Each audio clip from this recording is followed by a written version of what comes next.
سورہ حامیم السجدہ پارہ نمبر 24۔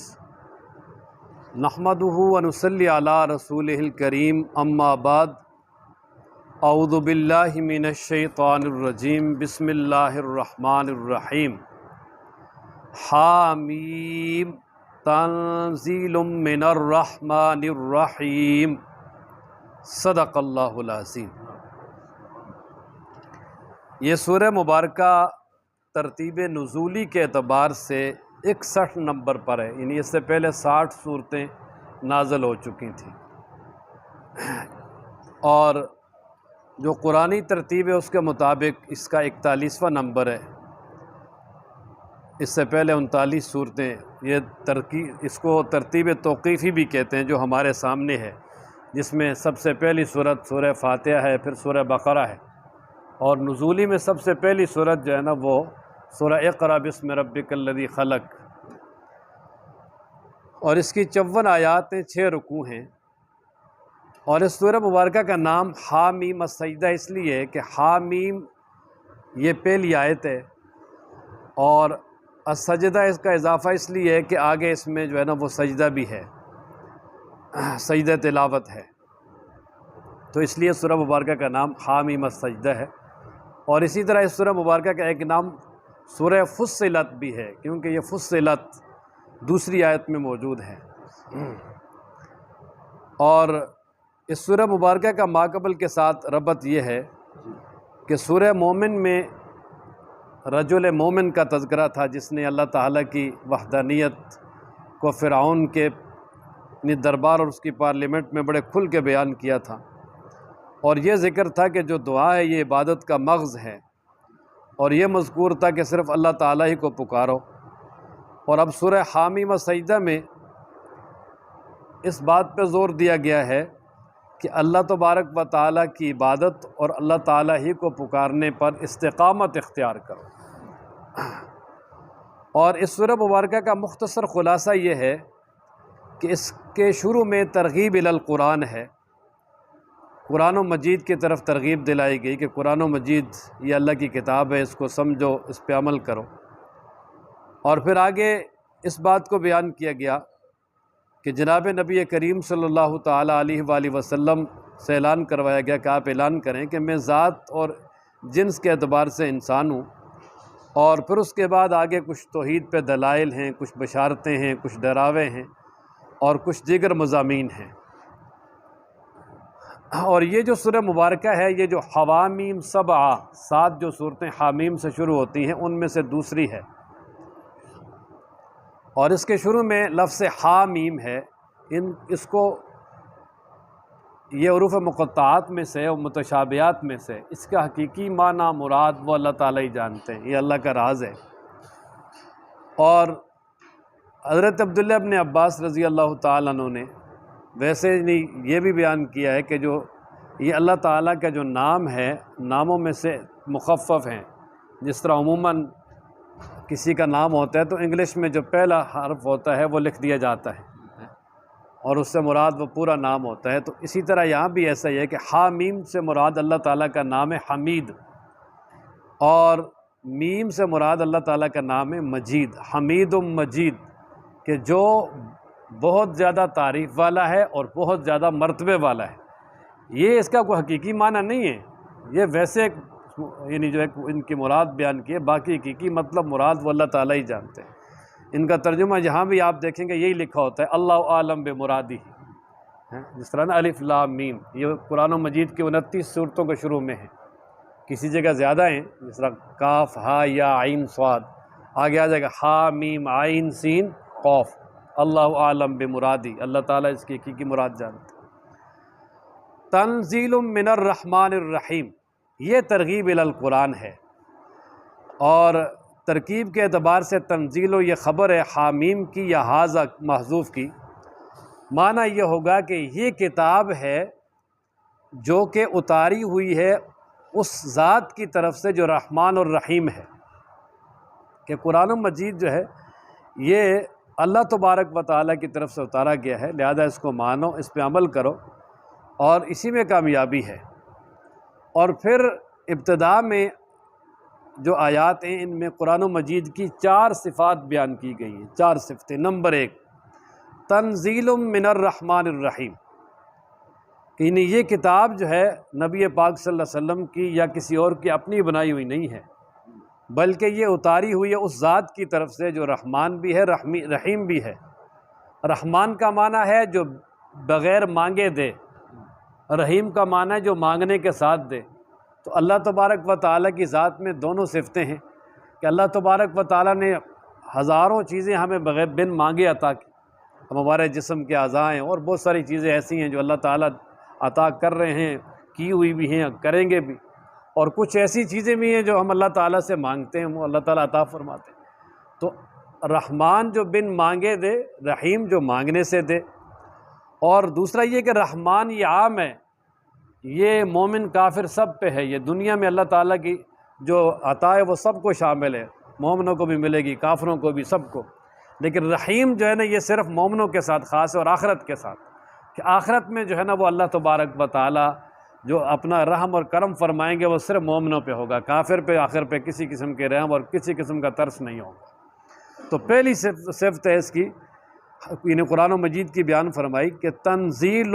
یہ اتارنا ہے من الرحمن الرحیم، اس ذات کی طرف سے جو بڑا مہربان نہایت رحم کرنے والا ہے۔ اور ظاہر ہے وہ بڑا مہربان نہایت رحم کرنے والا ہے، تو اس نے جو اتاری ہے تو اس میں بندوں کے لیے بہت بڑے فوائد ہیں، اور بندوں کے لیے بہت زیادہ مصلحتیں ہیں، اور بندوں کی کامیابی کے سارے جو راز ہیں وہ اسی کے اندر مضمر ہیں، لہٰذا اسی کو جو ہے نا وہ مانا جائے اور اس پہ عمل کیا جائے۔ دوسری صفت کتاب فصلت آیاتہ، یہ ایسی کتاب ہے کہ کھول کھول کے بیان کر دی گئی ہیں اس کی آیتیں۔ فصلت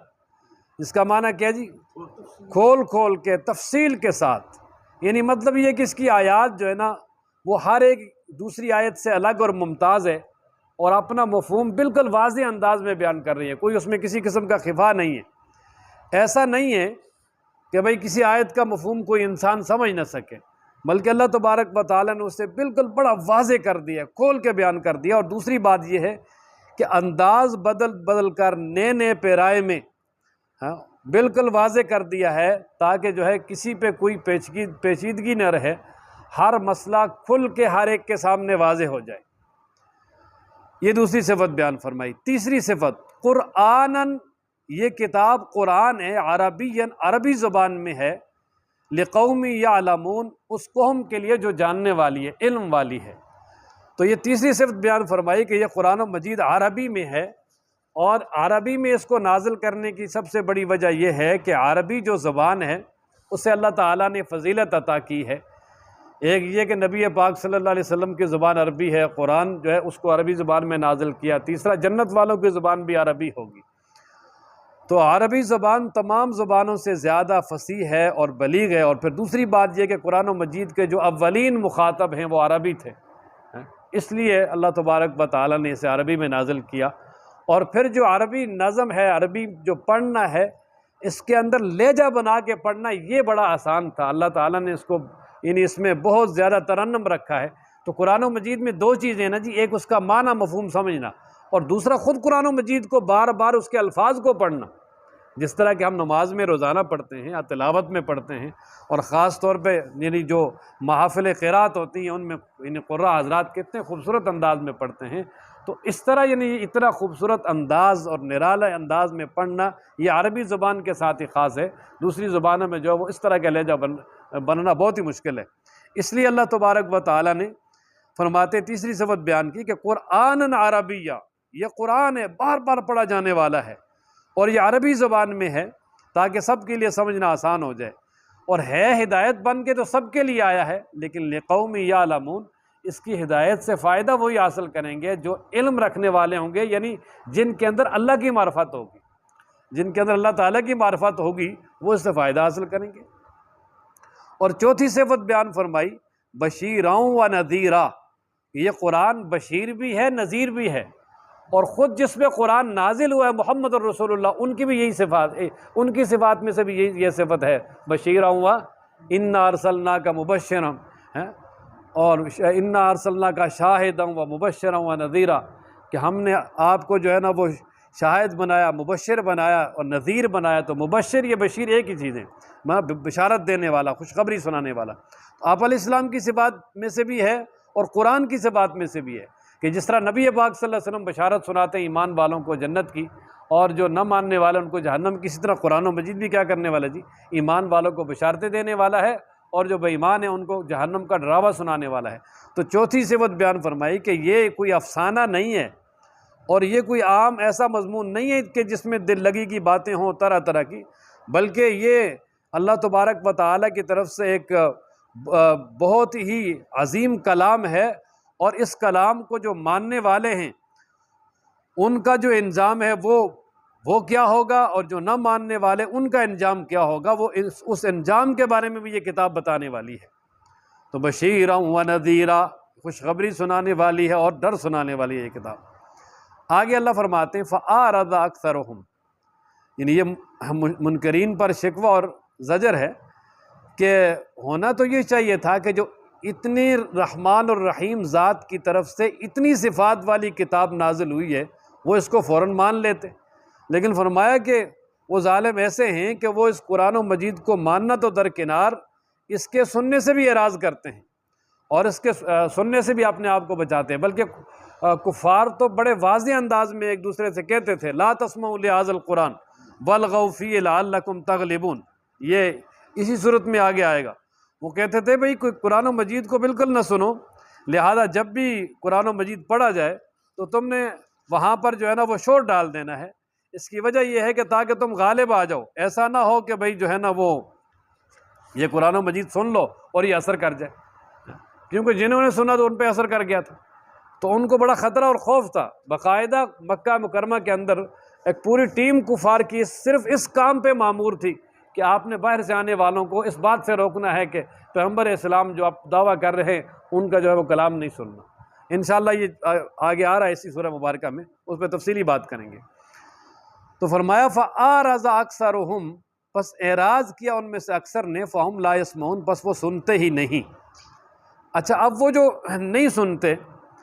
تو ان کے جو نہ سننے کی جو ہے نا وہ قرآن و مجید نے چند تعبیریں بیان کی ہیں۔ پہلی تعبیر کہ وہ حضرت صلی اللہ علیہ وسلم جب ان کو قرآن سناتے تو وہ کہتے تھے جی قلوبنا فی اکنۃ مما تدعونا الی، کہ جس کتاب کی طرف آپ ہمیں بلاتے ہو اس کو ہم نہیں سن سکتے، نہیں سمجھ سکتے۔ وجہ یہ ہے کہ ہمارے دل تہ بتہ پردوں میں لپٹے ہوئے ہیں اور کوئی مسئلہ جو ہے وہ ان کے اندر جا ہی نہیں سکتا، لہذا ہم آپ کی بات سمجھنے سننے سے بالکل قاصر ہیں۔ وجہ یہ ہے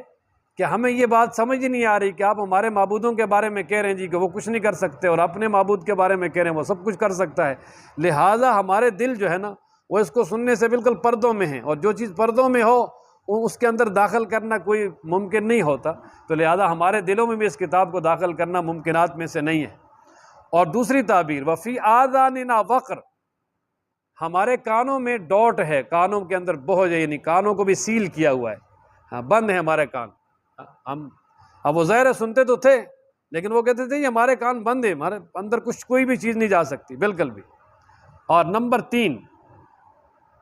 من بیننا و بینک حجاب، ہمارے اور تمہارے درمیان ایک پردہ حائل ہے۔ وہ پردہ کس چیز کا ہے؟ وہ کہتے تھے دیکھو ہمارا اور آپ کا مذہبی اختلاف ہے اور اسی اختلاف کی بنا پر ہم آپ کی بات سن ہی نہیں سکتے، یہ جو مذہبی آڑ ہے، پردہ ہے، یہ ہمارے درمیان اور آپ کے درمیان، اس لیے ہم اپنے مذہب کو نہیں چھوڑ سکتے اور ہم جو ہے نا وہ بالکل اس سے پیچھے نہیں ہٹ سکتے۔ اور یا یہ ہے کہ وہ یعنی یہ کہتے تھے کہ جس طرح کسی درمیان پردہ لگا ہو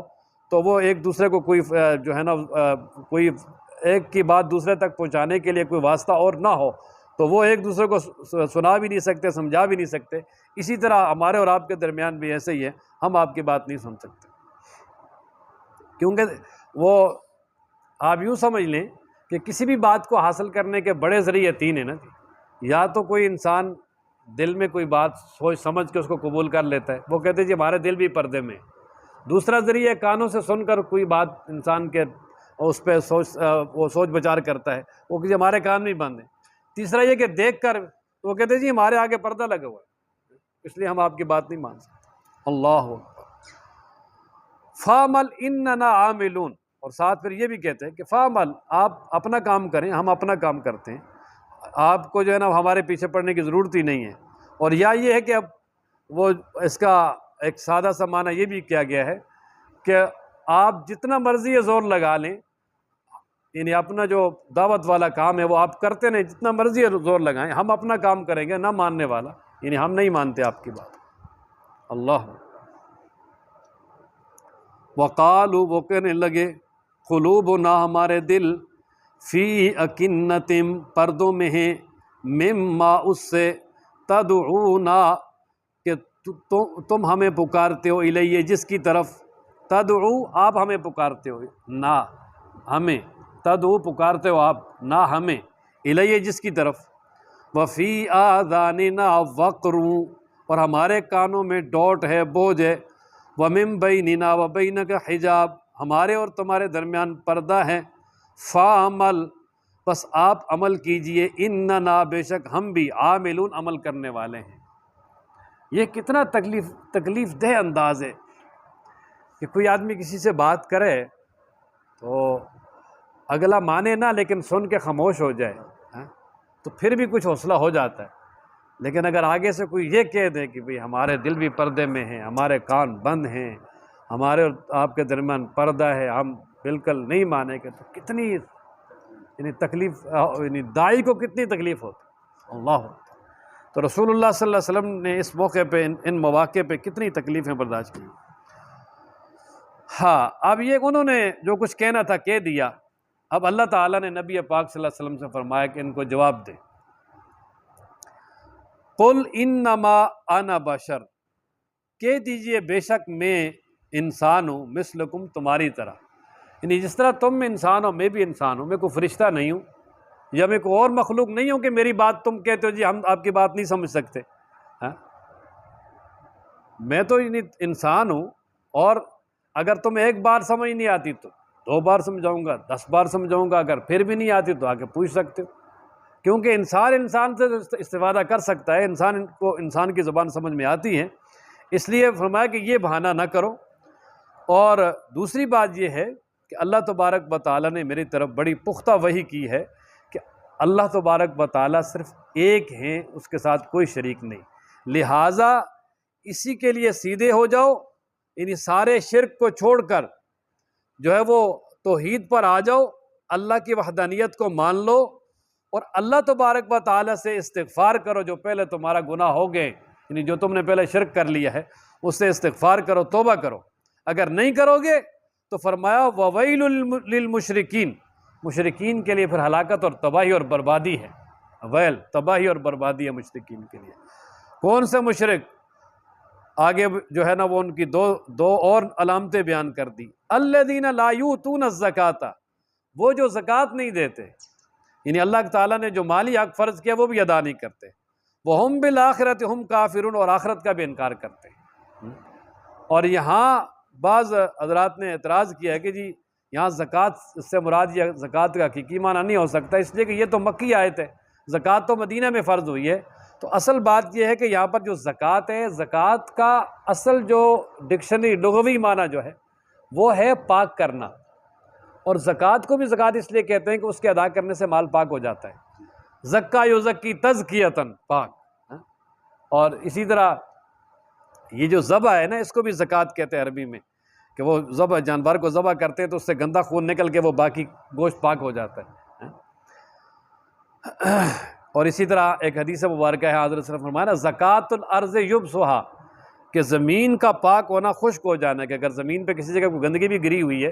تو وہ زمین خشک ہو جائے اور اس وہاں بدبو وغیرہ اور اس کے اثرات سارے ختم ہو جائیں تو وہ زمین پاک ہو جاتی ہے۔ وہاں اگر کسی نماز پڑھنا چاہے تو پڑھ سکتا ہے، اس کی وجہ یہ ہے کہ زمین کو دھونا تو ممکن ہی نہیں، لیکن اگر خشک ہو جائے اور نجاست کے کوئی اثرات وہاں نظر نہ آئے تو پاک ہو جاتی ہے۔ زکوٰۃ معنی پاک ہونا۔ تو یہاں اس سے مراد پھر یہ ہے کہ وہ جو زکوٰۃ نہیں دیتے، یعنی اپنے آپ کو شرک سے پاک نہیں کرتے، اور اسی طریقے سے اپنے آپ کو دیگر گندیوں سے پاک نہیں کرتے، اور وہ آخرت پر بھی ایمان نہیں لاتے۔ تو فرمایا نا، قل، کہہ دیجئے، انما، بے شک، آنا، میں، بشر، انسان ہوں، مثلکم، تمہاری طرح۔ اب یہاں بعض دفعہ یعنی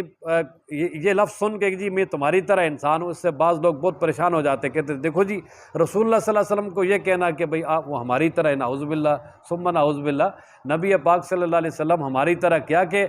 کائنات میں رب ذوالجلال کے بعد آپ علیہ الصلوۃ والسلام جیسا کوئی ہے ہی نہیں، ٹھیک ہے نا جی۔ یہاں پر مثلکم سے مراد جنس ہے، کہ جس طرح تمہاری جنس انسانوں، تم انسانوں میں بھی انسان، ٹھیک ہے جی۔ اور آگے مراتب میں تو یعنی اللہ تبارک و تعالیٰ کے محبوب کہاں اور پھر امت کہاں اور عوام کہاں، مراتب میں تو میں نے یہ عرض کیا کہ رب ذوالجلال کے بعد ایک ہی مقام ہے، مقام محمود جو اللہ نے بنایا، وہ محمد رسول اللہ کے لیے بنایا ہے۔ آپ علیہ الصلوۃ والسلام کا رتبہ عالی شان ہے، لیکن یہاں اس سے مراد یہ ہے کہ یعنی جنس انسانیت، کہ جس طرح ہر انسان اس کے ماں باپ ہیں، بہن بھائی ہیں، انسانوں کی نسل سے ہیں، تو رسول اللہ صلی اللہ علیہ وسلم کا بھی ایسا ہی ہے کہ آپ علیہ السلام کے والد محترم حضرت عبداللہ، والدہ محترمہ حضرت سیدہ آمنہ، دادا حضرت عبد المطلب، پردادا ہاشم، یہ پوری جو حضرت صلی اللہ علیہ وسلم کا پورا جو نسب نامہ ہے سب سے عالی شان۔ تو یہ مثلکم سے مراد یعنی میں انسان ہوں، انسان کو بات سمجھا سکتے ہیں، اور دوسری بات یہ ہے کہ میری طرف اللہ کی طرف سے وحی آئی ہے، میں اللہ کا رسول ہوں۔ اور باقی یہ کہ ایک دوسری بات بھی عموماً عوام میں چلتی ہے، اور اس کو بھی بعض دفعہ جو ہے نا وہ بڑا یعنی موضوع بحث بنا کر بڑی بڑی لمبی لمبی بحثیں کی جاتی ہیں، تو حقیقت یہ ہے کہ اس میں بحث والی بات ہی نہیں ہے کہ بھئی حضرت صلی اللہ علیہ وسلم نور ہیں یا بشر ہیں۔ تو اصل بات یہ ہے، اس کا خلاصہ یہ ہے بڑے مختصر اور آسان ترین، کہ نبی پاک صلی اللہ تعالیٰ علیہ وآلہ وسلم اپنی ذات اور جنس کے اعتبار سے انسان ہیں، بشر ہیں، انسان ہیں،